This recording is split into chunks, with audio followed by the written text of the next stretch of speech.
नमस्कार। आप देख रहे हैं समाचार विजन। मैं हूं शशि पांडे। इस वक्त मैं उस जगह पे हूं जहां पे काफ़ी दिनों से, काफ़ी समय से मैं इंतज़ार कर रहा था। वो चीज़ मैं आपको बता देना चाहूँगा कि मैं नोएडा डिप्टी कमिश्नर के ऑफिस में हूं, जुड़ी हुई हो मनोरंजन जगत से। बिना किसी रीजन देखते रहिए समाचार विजन। निस्वार्थ और सच्चे अधिकारी के रूप में साबित हुए हैं और उस इनकी कार्यशैली और कार्यप्रणाली को देखते हुए कई कई बार देखा भी गया। और तो सर से मैं बात करना चाहूँगा और उन सारे बिंदुओं में बात करूँगा। देर न करते हैं, सर से बात करते हैं। सर नमस्कार। जी नमस्कार। सबसे पहले तो बहुत बहुत धन्यवाद कि हमें आपने अवसर दिया आपसे बात करने का। सर मैं जानना चाह रहा हूँ, जिस तरीके से आपकी कार्यप्रणाली और आपकी कार्यशक्ति और क्षमता एक जनहित के रूप में उभरी है और उभरती है, हर जगह कहीं भी आप पोस्टेड रहे हैं, तो इसका कारण क्या बचपन से ये न्यू आपको विरासत में मिली है या समाज को देखते हुए या प्रशासन के दबाव में? देखिए, बहुत बहुत धन्यवाद शशि जी। सबसे पहले मैं तो ये बताना चाहूँगा कि ये वर्दी मुझे विरासत में मिली है। मेरे पिताजी आर्मी में थे और उनकी वर्दी से ही इंस्पिरेशन मिला और आज मुझे भी सौभाग्य प्राप्त हुआ। पारिवारिक संस्कार और समाज के लोगों का आशीर्वाद की जो मेरी इच्छा थी कि मैं भी वर्दी धारण करूं। और मैं आपको बताऊं कि मैं मजिस्ट्रेसी में भी था, मैं बिहार में डिप्टी कलेक्टर था, लेकिन हमने उसको छोड़ करके फिर मैंने इस यूनिफॉर्म को ज्वाइन किया। तो ये तो एक पैशन था यूनिफॉर्म के लिए, इसलिए मैं आज यहाँ हूँ। दूसरी बात मैं बताना चाहूँगा कि जैसा कि आपने कहा कि हर समस्या के समाधान का एक तरीका होता है जो वैधानिक है या उसका एक डिफाइंड प्रोसेस है, उस प्रोसेस से हम उसको रिजॉल्व करते हैं। लेकिन मैंने हमेशा ये महसूस किया कि अगर कोई भी रिस्पॉन्सिबल पोजीशन पर बैठा हुआ इंसान, आदमी, अगर वो अपना ह्यूमन टच देकर उन समस्याओं का या उसके जो कर्तव्य हैं उन कर्तव्य का अगर निर्वहन करता है तो फिर वो उसमें पर्सनल टच भी आता है और मैं समझता हूँ कि विधिक तरीके से उसका सही निस्तारण भी होता है। और जो न्यायप्रिय लोग हैं या जिनको लगता है कि सही चीज़ होना चाहिए, उनको भी संतुष्टि मिलती है। कितनी बार हमने ये चीज़ महसूस किया कि लोगों की जो अपेक्षाएं हमसे होती हैं उसमें बहुत सारी ऐसी चीज़ें जिसको हम लोग जनरली ध्यान में नहीं रखते। और ख़ास करके जहाँ पे लॉ इन्फोर्समेंट में जो लोग हैं, आपने देखा होगा कि एक परंपरागत तरीके की सोच बनी हुई है लोगों को पुलिस के बारे में कि पुलिस के अगर पास आप जाते हैं तो रिस्पॉन्स बढ़िया नहीं होता, थाने चौकियों से लोगों को भगा दिया जाता है। इसका कारण क्या है? देखिए, बहुत जगह में होता है कि पुलिस से लोगों का कहीं कहीं विश्वास टूटता हुआ नजर आता है, कहीं के लोग उस पुलिस के पास जाना नहीं चाहते हैं। ये कारण क्या है? यही मैं उसी पॉइंट पे आ रहा हूँ मैं। और ग्रेजुअली आपके जितने प्रश्न और जितनी जिज्ञासा है वो मुझे लगता है कि मेरी बातों में आपको मिल जाएगा, क्योंकि मैं समझता हूँ और ज़्यादातर लोग जब भी पुलिस अधिकारी से या पुलिस के किसी भी परिवार के किसी भी व्यक्ति से बात करते हैं तो उनकी जिज्ञासा यही जानने की होती है कि आखिर पुलिस से लोग डरते क्यों हैं, आखिर पुलिस के पास लोग जाते क्यों हैं, आखिर अगर कोई पुलिस वाला जो थोड़ा ह्यूमन टच के साथ होता है या किसी की समस्या का समाधान अगर करना चाहता है तो उसके पास लोग ज़्यादा क्यों जाते हैं, उससे लोगों की अपेक्षा क्यों बढ़ जाती है। तो ये सारे आंसर मैं आपको दूंगा। इसलिए मैं कह रहा हूँ कि जो एक परंपरागत और रूढ़िवादी सोच थी लोगों की, वो यही थी कि अच्छा, उसके पीछे बहुत सारे कारण थे। मैं बहुत ज़्यादा हिस्ट्री में नहीं जाना चाहता, लेकिन अगर आप पुलिस के पूरे इवोल्यूशन को देखेंगे, जो पुलिस सिस्टम वर्तमान में है, तो इस पूरे हिस्ट्री को जब आप देखेंगे तो आपको लगेगा कि पुलिस का जो एक पर्पस था पुलिसिंग का, वो हमारे मॉडर्न टाइम में जब ब्रिटिश गवर्नमेंट यहाँ थी तो उस समय कुछ अलग थी। और जो उनका ऑब्जेक्टिव था पुलिस से को यूज़ करके जो कुछ करने का, वो अलग था। तो एक वही उस तरह की जो उसमें थोड़ा सा सप्रेसिव एलिमेंट ज़रूर था, जैसे लोगों के ऊपर अटैक करना, लोगों को शोषण करना। तो उससे एक जो इमेज उस समय की बनी, और आज भी चूँकि एक्ट्स और जो रूल्स एंड रेगुलेशंस उसी ज़माने के हैं, तो लोगों को हमेशा ये हमेशा लगता है कि ये वही पुलिस है जो उस समय की पुलिस हुआ करती थी। और पुलिस के उस बर्ताव को देख करके जनरेशन के दिमाग में जो बैठी बातें, वो जनरेशन बाय जनरेशन आगे बढ़ती गई और ट्रांसफ़र होती गई। जैसे कि आपने देखा होगा कि बचपन में हम लोग भी जब कुछ ऐसी शरारतें करते हैं तो घर से लोग बोलते हैं कि पुलिस को बुलाओ। तो पुलिस से डर का एक एलिमेंट ऑफ फियर जो दिमाग में डाला जाता है, वो हमेशा कंटिन्यू करता है। फिर इसमें बहुत सारे फैक्ट्स हैं जो मैं बताऊंगा तो काफ़ी समय लगेगा। इतना ही कहना चाहूँगा आपको कि जो एक रूढ़िवादी सोच है, समय आ गया है कि उसको बदला जाए। अधिकारी आ रहे हैं, बड़े ह्यूमन टच के साथ आ रहे हैं, और सभी लोग मिल कर के ये प्रयास करते हैं कि किसी भी समस्या का समाधान वैधानिक तरीके से और उसमें मानवीय एंगल के साथ किया जाए, और हम लोग इसके लिए कटिबद्ध भी हैं। मैं अपनी, अगर आप बताऊं, मैं अपनी बात कहूं तो पिछले 17-18 सालों में हमने ये हमेशा इंश्योर किया, हमारे जितने सबॉर्डिनेट्स रहे सब लोगों को मैंने ये बातें बताई कि एक बार किसी भी समस्या के लिए आप उसको दिल से जोड़ के देखिए। हमेशा मैंने ये कहा कि कोई व्यक्ति थाने चौकी पे या किसी अधिकारी के पास जाता है तो एक बार जरूर सोच ले कि यह आदमी हमारे परिवार का भी सदस्य हो सकता है। अगर इस समस्या के साथ मेरे पास आ रहा है तो उस फैमिली मेम्बर होने के नाते मेरी क्या सोच होती। अगर इस सोच के साथ कोई भी व्यक्ति किसी को भी अगर हैंडल करे, किसी को भी इंटरटेन करे, समस्या का समाधान ढूंढने का प्रयास करे, तो मुझे लगता है कि इस पूरे जितने सारे प्रश्न लोगों के होते हैं उसका आंसर उसमें मिल जाएगा। देखिए, पुलिस ने, एक तो मैं ये ज़रूर कहूँगा कि कुछ पुलिस की अपनी इंटरनल प्रॉब्लम्स हैं जिससे एक नकारात्मकता का माहौल हमेशा जो हमारी क्रियात्मक इकाई हैं थाने चौकियों की वहाँ पे बनी रहती है। आपने देखा है कि कभी भी मैंने थाने में आप देखेंगे ज़्यादातर लोग हमेशा अपनी समस्या लेके आते हैं, तो जो प्रॉब्लम्स होती हैं उस प्रॉब्लम से वहाँ का एक माहौल अजीब सा बना होता है। एक के बाद एक कोई चोरी का मामला लेके आ गया, कोई मारपीट का लेके आ गया, कोई लूट का लेके आ गया, किसी के साथ कुछ अन्य शारीरिक अपराध हो गए।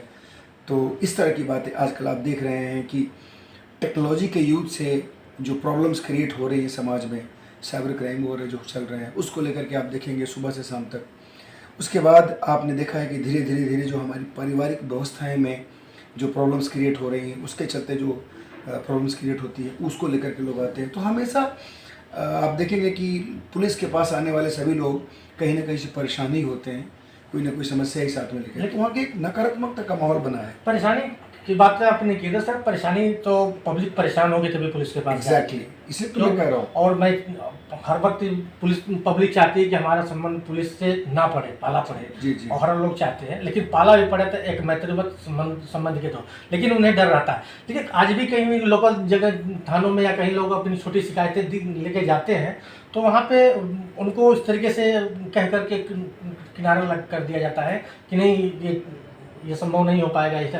तो क्या उनकी समस्याएं जेन्युइन नहीं होती है या वहाँ वो लोग करना नहीं चाहते? देखिए, मैं इस बात से असहमत हूँ। एक जो सोच, वही मैं सोच की बार कह रहा हूँ कि सोच को बदलने की आवश्यकता है। आप एक पॉजिटिव सोच के साथ वहाँ जाइए, और मैं समझता हूँ कि थाने में अगर एक व्यक्ति नहीं सुनता है तो वहाँ के एसएचओ से ज़रूर एक बार बात करिए। एसएचओ जो भी रिस्पॉन्सिबल आदमी है, अगर वहाँ से भी आपको लगता है कि नहीं प्रॉपर रिस्पॉन्स नहीं मिले, तो इस पूरी पुलिस व्यवस्था में इतनी हायरार्कीज़ हैं कि अगर आप नेक्स्ट स्टेज पे जाएंगे तो आपकी बातों को जरूर पेशेंट किसी न किसी स्टेप पे आप तो पक्की बात है कि ये जरूर बात है। लेकिन ये जरूर है कि हम लोगों ने इंश्योर किया है कि थाने चौकी पे आने वाले हर एक व्यक्ति को प्रॉपर तरीके से बैठा करके और तसल्ली बख्श उनकी बातों को सुना जाए, और समस्या का समाधान जो वैधानिक हो उसको इंश्योर किया जाए, तत्काल इंश्योर किया जाए।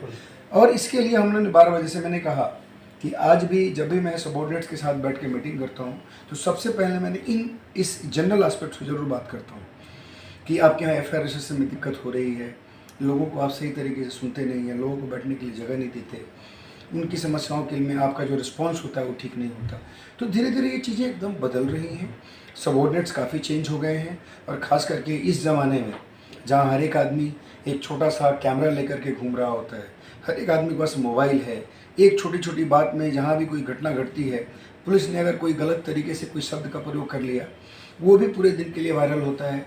तो ऐसे कंडीशन में पुलिस बहुत अलर्ट है, और अलर्ट होने के साथ साथ उनको पता है कि पहले हम कैमरे से बाहर होते थे तो चाहे जैसा बिहेव कर ले, लेकिन अभी कैमरे के सामने हम ऐसी कोई बात नहीं कर सकते जो हमारे लिए बहुत प्रॉब्लम क्रिएट कर दे।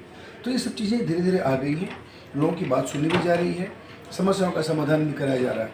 तो मेरा विश्वास है कि धीरे धीरे जो एक परिवर्तन है, ये परिवर्तन काफ़ी हद तक हो चुका है। मैं समझता हूँ कि मेरा अपना असेसमेंट है कि जो क्लेम की जा रही है लोगों के द्वारा पुलिस मिसबिहेवियर के बारे में, वो क्लेम धीरे धीरे एकदम ख़त्म होता जा रहा है। और आज भी लगभग 70-80% लोगों की बातें बहुत तरीके से सुनी जा रही हैं। तो मेरी सोच ये है कि ये जो 10-15% लोग जो नहीं सुन पा रहे हैं, नहीं ढंग से बिहेव कर रहे हैं, उनके साथ कड़ी से कड़ी कार्रवाई भी हो रही है।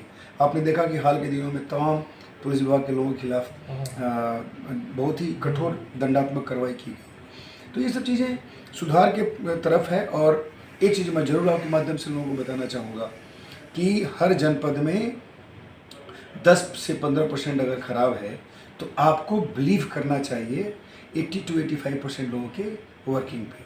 और उसमें मैं जैसे मैंने बताया कि बाय द वे अगर कोई अपनी बात यहाँ पे सुन नहीं पा रहा है तो जस्ट नेक्स्ट स्टेज के अधिकारी पर पहुँचिए, आपको वहाँ ज़रूर सुना जाए। एक छोटा सवाल कि इससे पहले आप मेरठ जनपद में जब थे जी, तो मेरठ में जिस तरीके इसकी व्यवस्थाएं थी और जिस तरीके का आपकी कार्य प्रणाली थी, वहाँ पे भी काफ़ी आपकी सराहना की गई और काफ़ी आपकी लोकप्रियताओं को और आपकी चीज़ों को लोग काफ़ी ने सराहा। तो वहाँ की व्यवस्था और वहाँ की कार्य करने की प्रणाली आपको उधर अट्रैक्ट करती है, या नोएडा में जब से आए हैं तब से यहाँ की व्यवस्था और यहाँ के कुछ क्या अंतर आप देख पाए? देखिए, मैं एक चीज़ बताना चाहूँगा आपको कि हम जब इस नौकरी में आते हैं तो उम्र के 60 साल तक हम जहाँ नौकरी करते हैं वही हमारा परिवार होता है। इस सोच के साथ अगर आप नौकरी करेंगे तो हमेशा वहाँ के लोगों का प्यार और स्नेह आपको मिलेगा। केवल मेरठ ही नहीं, उसके पहले मैं गाज़ियाबाद था, उसके पहले मैं जौनपुर में था, उसके पहले मैं अलीगढ़ में था। आप इन सभी जगहों पे जाएंगे, या मैं कुछ दिन के लिए बागपत गया था, अभी पिछले लगभग 2 साल से मैं यहाँ नोएडा में हूँ। तो अगर आप लोगों की समस्याओं का अपने परिवार के का सदस्य समझ के समाधान करने में अगर आप उत्सुक होंगे कि ये एक मेरा दायित्व है और इस दायित्व पे अगर मैं खरा उतरता हूँ तो लोगों का प्यार और स्नेह, लोगों का लगाव आपसे बहुत बढ़ता है। मैं आज भी समझता हूँ कि जहाँ जहाँ मैं जिन डिस्ट्रिक्ट्स में मैंने अपनी सेवाएं दी हैं, वो लगता है कि उतना समय वो मेरा घर था, वहाँ के लोग हमारे परिवार के सदस्य थे। और इसीलिए आज भी मैं जाता हूँ तो लगता है कि मेरा होम कमिंग हो रहा है। जहाँ जहाँ मैं रहा मुझे लगता है ये मेरा घर है। अलीगढ़ मेरा सेकेंड होम की तरह लगता है। Same is true with Ghaziabad. Meerut में गया, मेरठ में 3 साल के एक्सपीरियंस में मैंने ही देखा, लोग वहाँ से आज भी चाहते हैं कि मैं उनसे 5 मिनट मिलूँ। वहाँ से आने वाले लोग को मैं ज़रूर यहाँ बुला करके मिल लेता हूँ। तो ये एक रिश्ता बन जाता है। ये मानवीय रिश्ता उस समय बनता है जब आप लोगों के साथ अपने आप को कनेक्ट रखिए, लोगों की बातों को सुनिए, उनकी समस्याओं के तह तक जाइए, समाधान करने का प्रयास करिए। जिसके लिए हम बैठे हुए हैं, हो सकता है कि इसे थोड़ा सा आपको शारीरिक नुकसान हो, आपको थोड़ी परेशानी उठानी पड़े, थोड़ा कष्ट आपको हो सकता है, थोड़ी नींद आपके साथ कॉम्प्रोमाइज़ करना पड़ेगा, थोड़े खाने के टाइम में से कॉम्प्रोमाइज़ करना पड़ेगा, जो हम लोग के साथ ऑब्वियसली होता ही रहता है। क्या एक अफवाहें हैं या भ्रांतियां हैं या लोगों की बात यह है कि रणविजय सिंह बड़े तेवर और बड़े सख्त अधिकारी के रूप में? देखिए, मैं आपको एक बड़ा स्पष्ट बता दूं कि अगर कहीं कोई अपराध करता है या कोई विधि व्यवस्था या कानून व्यवस्था को खराब करने का प्रयास करता है, वहाँ पे मैंने ज़रूर शक्तियाँ दिखाई हैं। मैं अपराधियों के लिए अगर सख्त नहीं होऊंगा, अपराधियों में अगर मेरे कार्यप्रणाली का भय नहीं होगा, तो मुझे लगता है कि मैं अपने इस पद के साथ जस्टिस नहीं कर पाऊँगा। तो अपराधियों में मैं चाहता हूँ कि ये भय हो कि मैं जहाँ रहूँ वहाँ अपराधी या तो रहे या फिर वहाँ से अगर अपराध करने का प्रयास किया तो उसकी खैर नहीं है। ये तो मैंने हमेशा डिक्लेयर किया है। और जहाँ भी कुछ ऐसे एलिमेंट्स होते हैं समाज में जो बिना किसी बात के अननेसेसरली अगर कोई law and order problem create करना चाहते हैं, तो फिर उन जगहों पर भी मैं सख्ती बरतता हूँ। लेकिन हमेशा ये ध्यान रहता है कि मैं एक हद तक लोगों से प्रयास करता हूँ कि नहीं, शांतिपूर्ण तरीके से चीज़ों का समाधान हो। प्रिवेंटिव एक्शंस भी हम लोग उसी तरह से करते हैं ताकि अपराध ना हो। लेकिन उसके बाद भी अगर कोई हिम्मत करता है कि नहीं, मैं यहाँ के और लोगों को शांतिपूर्वक नहीं जीने दूंगा, यहाँ अपराध होगा, तो फिर मैं भी उनकी तरह सोच करके प्लान के साथ अपने तेवर के साथ उनके साथ पेश आता हूँ।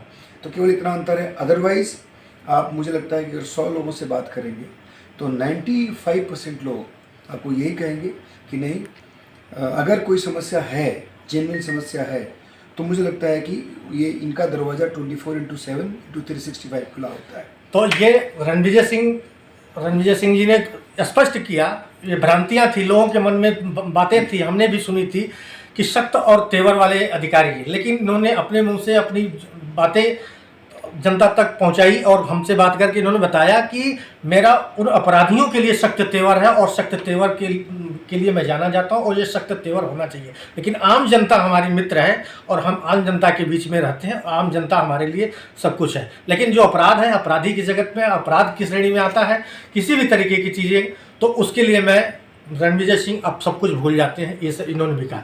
2 सवाल सर, आखिरी समय बहुत कम है, 2 सवाल हम और लेना चाहूँगा कि आप जब कवि नगर में थे तो आपने एक ऑपरेशन चलाया था, उस ऑपरेशन की बड़ी ख्याति हुई थी जिसकी नींव आपने डाली थी और काफ़ी उपलब्धियाँ और काफ़ी लोग उससे जुड़े और काफ़ी अब आज भी चलती है ऑपरेशन मुस्कान। उसको किस तरीके से आपको प्रेरणा मिली और कहाँ से स्टार्ट किया और इसके आज क्या उसको कहाँ तक पहुँचने, तो कहाँ से ये उत्पन्न हुई आपकी अंदर ये चीज़ें? देखिए शशि जी, ये बहुत पुरानी कहानी है, बहुत लंबी कहानी है। बताइए। मैं ये आपसे कहना चाहता हूँ कि ये भी मेरी समाज के प्रति जो मेरा दायित्व है, और यूनिफॉर्म में आने के बाद से बहुत सारे ऐसे एरियाज हैं जहाँ अभी भी पुलिस प्रॉपर तरीके से अटेंटिव होकर उन समस्याओं पे काम नहीं करती है। उसी समस्याओं में से एक समस्या बहुत फोकस नहीं जाता था और जिसके चलते तमाम ऐसे गुमशुदा बच्चे बरसों से अपने घर से गुमशुदा होकर कहीं गुमनाम की ज़िंदगी जी रहे होते थे और पेरेंट्स इधर परेशान होते थे। बहुत बार ऐसा हुआ है। गुमनाम क्या ट्रैफिकिंग वाले थे या अपने? नहीं, ट्रैफिकिंग का उसमें बहुत कम परसेंटेज था, लेकिन बच्चे ज़्यादातर अपने सामाजिक आर्थिक कारणों से घर से बाहर निकले थे। और उसी के चलते मैं बताऊं कि बहुत ही ज़्यादा मुझे ध्यान देकर के उसमें और काम करना पड़ा था। 2014 की बात थी, उस समय जब इस तरह की समस्याएं मैंने बहुत देखी थी। उसके पीछे भी इमीडिएट एक कारण था कि एक दिन के लिए चाइल्ड लेबर के ऊपर हम लोगों ने जब अभियान चलाया था तो तमाम छोटे छोटे बच्चे मिले थे। उनसे वार्ता जब मैंने की थी सियानीगढ़ थाने में बैठकर, तो उनसे बहुत सारी बातें निकली। फिर मेरे मन में विचार आया कि ये तो बाहर के बच्चे हैं, मिसिंग हैं, हो सकता है हमारे जो मिसिंग बच्चे वो भी कहीं इस तरह से जी रहे होंगे। तो ये सब बैकग्राउंड में था। फिर हमने वहाँ के उस समय तत्कालीन SSP साहब थे, उनसे मैंने वार्ता की। फिर उन्होंने कहा कि इसका समाधान क्या हो सकता है।